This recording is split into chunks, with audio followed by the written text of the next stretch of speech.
அப்புறம் election date வேற அறிவிச்சிட்டாங்க.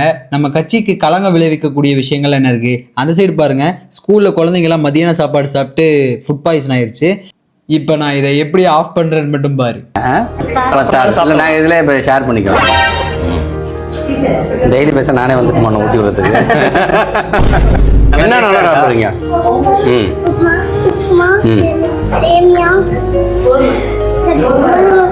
ஒரு 5 இது 5 டேஸ்க்கு நல்லா டேஸ்டா இருக்கா? வேற ஏதாவது உங்களுக்கு மார்னிங் பிரேக்ஃபாஸ்ட்டுக்கு வேற ஏதாவது வேணுமா சொல்லுங்க, சார் ரெடி பண்ணிடுவாங்க. பூரியாம்மா உங்களுக்கு மட்டும் ஸ்பெஷலாக போட்டுடலாம் பூரியா. எப்படி நம்மால் கரூரில் 41 பேர் இறந்தப்ப போய் பார்த்து பெர்ஃபார்ம் பண்ணாரு. ஆனால் இங்கே 43 குழந்தைங்க சாப்பிட்டு ஃபுட் பாய்சன் ஆச்சு, போய் பார்க்கல. இது ஓகே, ஆனால் சில வாண்டுங்க தொல்லை தாங்க முடியல. தேவா ஜீவா இங்கே வாங்க. ரீல்ஸ் வந்து நல்லா போடுறீங்க தம்பி, அதுக்காக என்னுடைய வாழ்த்துக்கள். Thank you sir. அடுத்ததான் இந்த ஒரு வாரமாக பெண்களோட ரேப்பு போராட்டம்னு நம்மளை போட்டு சாகடிச்சிட்டு இருக்கானுங்க. அதை மறக்கடிச்சாதான் நமக்கு பெண்கள் ஓட்டு அதிகமாக கிடைக்கும். ஸோ அதனால நீ அவங்க எல்லாருக்கும் பாத்திரம் கொடுத்துரு. எதுக்கா? அடுத்த 5 வருஷத்துக்கு அதுக்கு தான். இது பத்தாததுக்கு நம்ம ஆள்கிட்ட ஒரு ஆள் கோரிக்கை வைக்கிறதுக்கு வந்திருக்காங்க. அந்த அம்மா தலையிலே அடிச்சிட்டான். அடுத்ததாக எலெக்ஷன் வர இந்த நேரத்தில் தேர்தல் ஆணையம் வந்து அரசு அலுவலகத்தில் இருக்கக்கூடிய இந்த ஸ்டாலின் அவர்களுடைய புகைப்படங்கள் எல்லாம் எடுக்க சொல்லியிருக்கிறாங்க.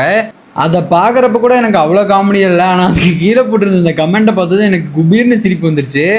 அதில் அவர் என்ன சொல்லியிருக்காரு அப்படின்னா, இதுக்கப்புறம் மாட்ட வேண்டிய அவசியம் இருக்காது அப்படின்ற மாதிரி சொல்லியிருக்காரு. இன்னொரு ஸ்பெஷலான விஷயம் என்னென்னா, நான் என்னதான் இங்கே உட்காந்து கவுண்டர் அடித்தாலும் இந்த கமெண்ட் செக்ஷனில் வந்து கவுண்டர் அடிக்கிறாங்க பார்த்தீங்களா, அவங்கள மாதிரி யாராலையுமே கவுண்டர் அடிக்க முடியாது. அதே மாதிரி தான் டிஎம்கேவோட ஒரு ஃபங்க்ஷன் ஒன்று நடத்தியிருக்கிறாங்க.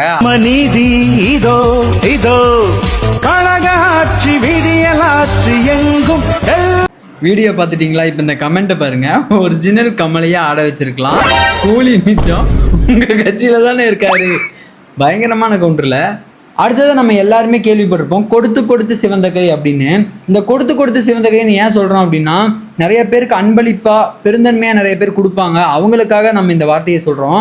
அதே மாதிரி இங்கே ஒருத்தர் கொடுக்குறாரு, ஆனால் அவர் பெருந்தன்மையாக கொடுக்குறாரு இல்லையா, அது அவர் காசு இல்லை, உங்கள் காசு, வாங்கி ஜோப்பில் போட்டுக்குங்க. அடுத்ததாக நான் பேச போகிறது என்ன லாங்குவேஜ்னு கண்டுபிடிங்க. ஆயி புதமா முகா. இது எந்த லாங்குவேஜும் இல்லை, யாருடைய பேரும் இல்லை. நம்ம சின்னம்மா சசிகலா இருக்காங்க இல்லையா, அவங்களோட கட்சியோட பேர். இந்த கட்சியோட பேரை சொல்றப்ப எனக்கு ரஜினி அவர்கள் வளருவார் இல்லையா, அதான் ஞாபகத்துக்கு வருது. அண்ட் எனக்கு இதை பார்க்குறப்ப ஒரு சீன் தான் ஞாபகத்துக்கு வந்துச்சு.